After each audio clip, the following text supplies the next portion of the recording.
আমাদের যদি 27 তারিখে ঈদ হয়, আজকে কত 19 তারিখ, তো এই সময়ে দোকানদাররা যার যার সাধ্য মতন যার যা আছে আর কি, তারা মালামাল উঠেছে। এবং এখানে একটা সবচেয়ে বড় দোকান হলো কাঞ্চন স্টোর। আমি নিজেও ওখানকার থেকে মালামাল কিনি। কাঞ্চন স্টোর উত্তরা ব্যাংক এবং ন্যাশনাল ব্যাংক, দুইটা ব্যাংক থেকে প্রায় হ্যাঁ এখান থেকে প্রায় 3 কোটি টাকার মতো তারা ঋণ করছে। ঋণ করে তারা মালামাল উঠেছে। So timing is very important.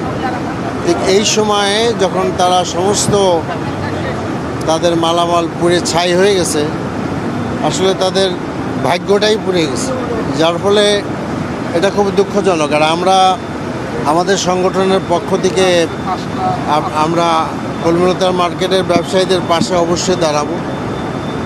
আমাদের সিটি আমিরও আসবেন কিছুক্ষণের মধ্যে। আমরা সাধ্যমতো দাঁড়াবো। আমি মনে করি যে এই সময়ে সরকারের সংশ্লিষ্ট বিভাগগুলোর সাথে থাকা দরকার, তাদেরকে কম্পেনসেট করা দরকার, তা নাহলে এরা তো আসলে পথে বসে যাবে। আমরা আমাদের সাধ্যমতো দাঁড়াবো ইনশাআল্লাহ। আর আমি আহ্বান জানাচ্ছি সরকারকে যে তাদের দাঁড়ানো দরকার। এবং এখানে ফায়ার ব্রিগেড ও স্বরাষ্ট্র মন্ত্রণালয়ের অধীনে স্বরাষ্ট্রমন্ত্রীর আসা দরকার, আসেনি তাকে দেখা দরকার এবং জরুরিভাবে এখানে ব্যবসায়ীদের মালামাল যাতে উঠাইতে পারেন তার ব্যবস্থা করা দরকার। একটা অভিযোগ আসছে, আমি সেটা এখনও আপনার যাচাই করতে পারি নাই, কারণ এই রোডটা তো খুব পরিচিত রোড, ভেরি ভিভিআইপি বলা হয় রোডটাকে। কিন্তু এই রোডে ফায়ার ব্রিগেড কখন আসলো? That's a very important issue. এবং ফায়ার ব্রিগেড যদি আরও আগে আসতো তাহলে এখান থেকে লোকদেরকে আপনার বাঁচাইতে পারতো। এবং আরেকটা জিনিস লক্ষ্য করবেন, আমাদের ফায়ার ব্রিগেডের আগুন নিভানোর পদ্ধতি খুব মানদাতা আমলের হয়।